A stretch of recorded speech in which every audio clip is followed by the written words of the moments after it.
শুভ মহালয়া। সবাইকে শুভ মহালয়ার প্রীতি ও শুভেচ্ছা জানাচ্ছি। সামনেই পুজো চলে আসছে, সবাই কেমন আছো?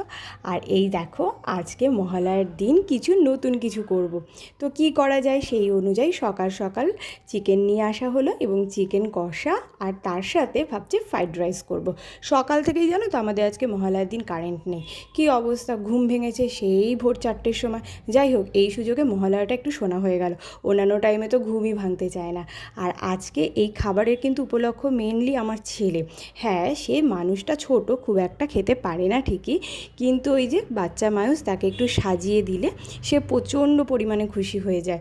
তাই মানে মোটামুটি আমি প্রত্যেক সপ্তাহে কোনো এক ছুটির দিনে ওকে একটু সাজিয়ে দিই, যাতে ও আনন্দ পায়। খেতে হয়তো পারবে না, খেতে আমাকেই খাইয়ে দিতে হবে, কিন্তু ওই যে সাজিয়ে দিলাম, একটু নিজে নিজে খাচ্ছে, আনন্দ পাচ্ছে, এটাই খুব ভালো লাগে। ছোটোবেলা তো আমরাও আনন্দ পেতাম না? যাই হোক, আজকে মিনি ব্লগটা এখানেই শেষ করলাম। সবাই খুব খুব ভালো থেকো। বাই।